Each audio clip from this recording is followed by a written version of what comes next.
Hi everybody. In this section we're looking at mid-segments of a triangle. So what is a mid-segment? It is a line segment that connects two midpoints of adjacent sides of a triangle. So there are three sides in a triangle. Therefore, there are three midpoints and three midsegments for every triangle. So here I'm going to show you the midpoints of this triangle ABC and showing the congruent segments here. And this purple is the midsegment. Okay, example 3. The vertices of triangle LMN are given here. Find the midpoints of all three sides, label them OPQ, then graph the triangle, its midpoints, and draw in the midsegments. Okay, so the first thing that we want to do here is to plot these points L, M, and N. So L is at 4, 5, M is at -2, -7, third quadrant. N is at -8, 3, we're in the second quadrant. And let's connect these three vertices so we get a triangle. So in order to find the midsegments here, we need to find the midpoints of each side. And here is the midpoint formula that we can use. So let's just do one here using the midpoint formula. And then I'll remind you how you can do this visually. So let's find point O, which is between M and L. So we're going to take the two x coordinates, x1 plus x2, and divide it by 2. So that's 4 plus -2 divided by 2. And we're going to add the two y coordinates, y1 and y2, and divide that by 2. So that would be 5 plus -7 divided by 2. So we're going to simplify what we have here, and we get point O is at 1, -1. And that looks like the midpoint of this segment using the formula. But for the other two, let's use the visual way. So let's see what points we're going to do. Let's find the midpoint of N to L. So how many how many vertical spaces are there and horizontal spaces are there between these 2 points?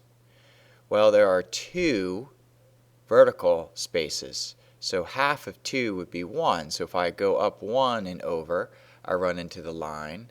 And then I can count how many horizontal spaces there are, which is 12. And then go half of that is 6. And you can see that those two lines merge at -2, 4. And I can do the same between N and M. I can count how many horizontal and vertical units there are and do half of that, run over to the segment vertically or horizontally, and I can see where the midpoint is of that line. Basically, this does the same as the algebra that we just used for the first one. So I have my midpoints. Now I'm going to draw my segments. Those are my midsegments. That's it. So for example 4, we want to compare the slopes of line segment NM and QO. So what is slope? Slope is rise over run. We use the lowercase m. And our equation is y2 minus y1 over x2 minus x1. Those are the difference of the y values over the difference in the x values. So I'm going to rewrite my coordinates here for n and m. And I'm going to substitute these values into the equation. And we're doing this first one algebraically. We can also do this one visually, which I'll show you in the next one. So I'm going to label x1, y1, x2, y2 over my coordinates, and I'm going to substitute them in. So I get -7 minus 3 over negative 2 minus a negative 8. Be very careful here with your signs. So negative 7 minus 3 is negative 10. Negative 2 minus a negative 8 becomes plus. So negative 2 plus 8 is a positive 6. And this fraction simplifies to negative 5/3. So that means we're going down 5 units. And we're running 3. So that works. I'm still on the segment.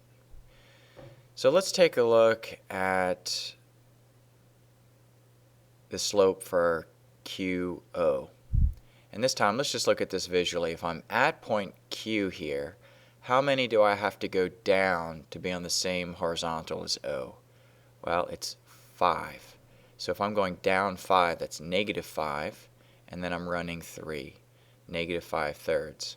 So have a look at this. These two slopes are equal. Therefore, they are what? They're parallel. So I can write the statement here that segment NM is parallel to segment QO. Okay, so we can see that midsegments are parallel to the sides of the triangle. What else do you think, what other properties do you think exist here with this? So in example 5, we're going to find the distance between N and M and the distance between Q and O and compare them. So it definitely looks like the midsegment is smaller than the side of the triangle, but what exactly is that relationship? So I've rewritten the coordinates here for N and M and Q and O, and I need the distance formula, so I'm going to write that down to remind you. And I'm going to carefully substitute my x1, y1, x2, y2's into the distance formula. And I'm going to simplify, and then we'll get a decimal answer for this one so we can compare it if the square root doesn't work out perfectly. So, substituting x2 minus x1, y2 minus y1, as you can see, be careful of your signs. And you're squaring these numbers, so if you get a negative inside the parentheses, like the negative 10, when you square it, it becomes a positive 100. So we get square root 136, which is approximately 11.66. So let's find the distance between Q and O. And I'll speed this one up a little bit more. You'll pause it if you need to see it a little bit more carefully or to catch up. Yeah, so what do we see? We see that this is about 5.83 for the distance for QO. And how does that compare with 11.66? Well, 2 times 5.83 equals 11.66. Or another way we can show this is to say that half of 11.66 would be 5.83. So that's an interesting relationship. So what are we saying here? So let's take a look at the mid-segment theorem. So to put it all together here. So the mid-segment of a triangle is half the length of the side to which it is parallel. Okay, so in example 7, let's use that idea. M, N, and O are the midpoints of the sides of the triangle, M, N, and O, and our triangle is XYZ here. So that must mean that these segments that I'm drawing here are congruent to each other. So find MN.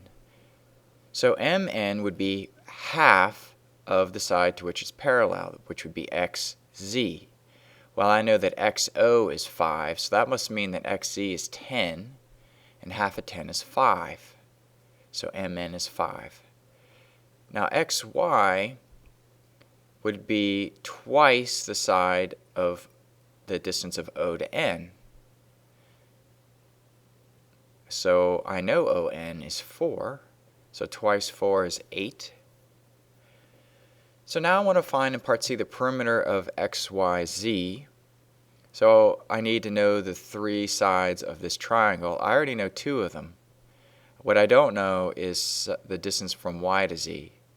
So y to z I know is 2 times the length of MO, and MO is 3, so YZ is 6.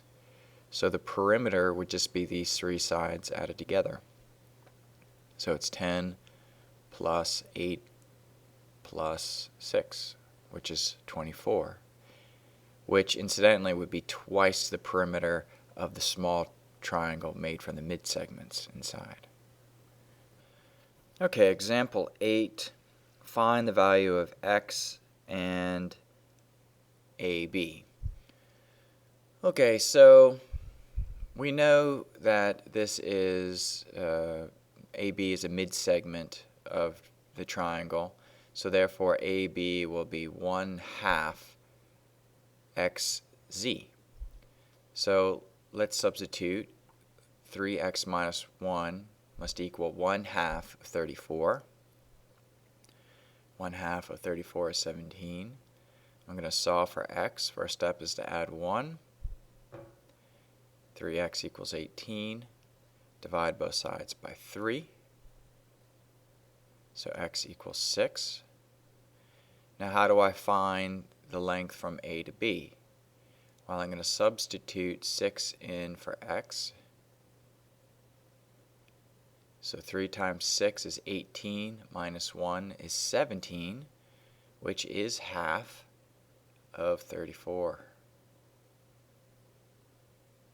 All right. Okay, I hope you guys are still with me. Last one. Example 9. If the midpoints of the sides of a triangle are at A, B, and C here at these coordinates, find the vertices of the triangle. All right, so in this problem we're given the midpoints of the triangle and we need to find the actual triangle.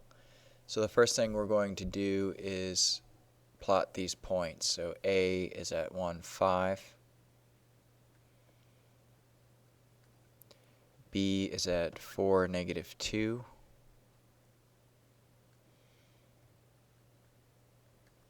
C is at negative 5, 1.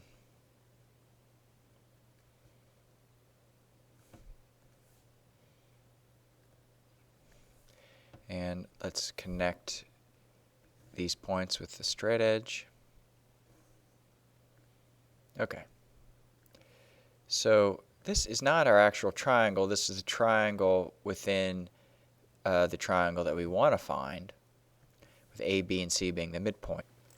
So what relationship do we need to know between the midsegments and the sides of the triangle? Well, they're parallel to each other. They're parallel and half the distance.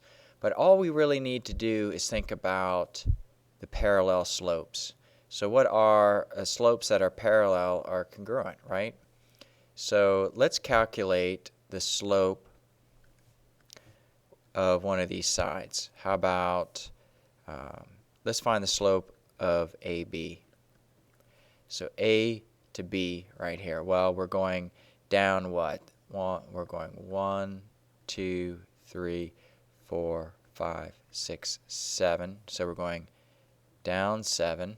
That's a negative 7. And we're running 1, 2, 3. So the slope of A to B is negative 7/3. Let's find the slope of C to A.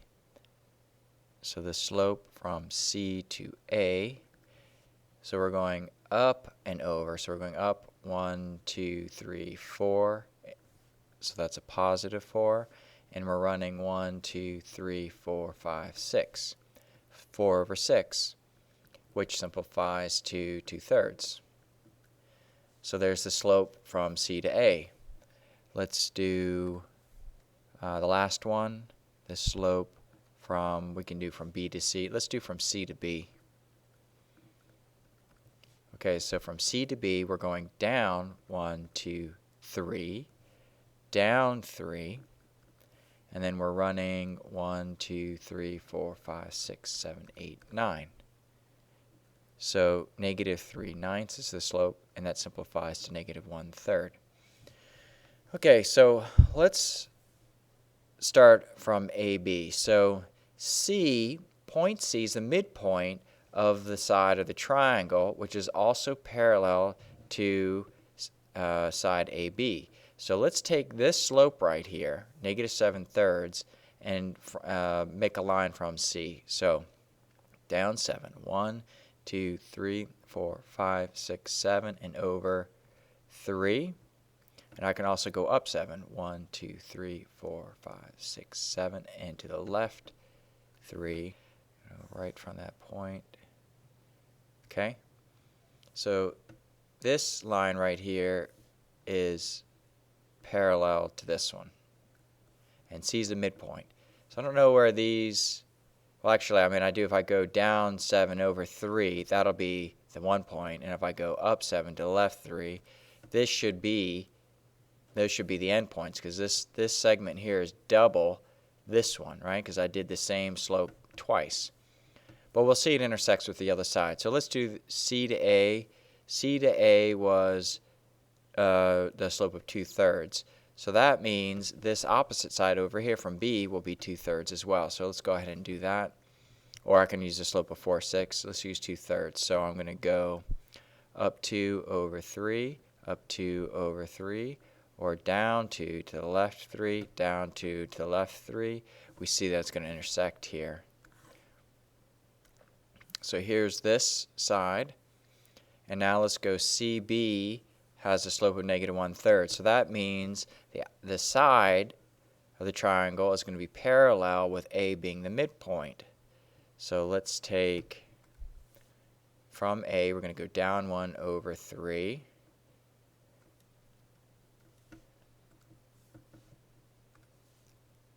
Down 1 over 3. What do I have here? Okay. Had the wrong tool. Or up 1 to the left 3. And you see this side right here is parallel.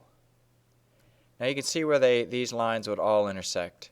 And these are the vertices that I'm interested in.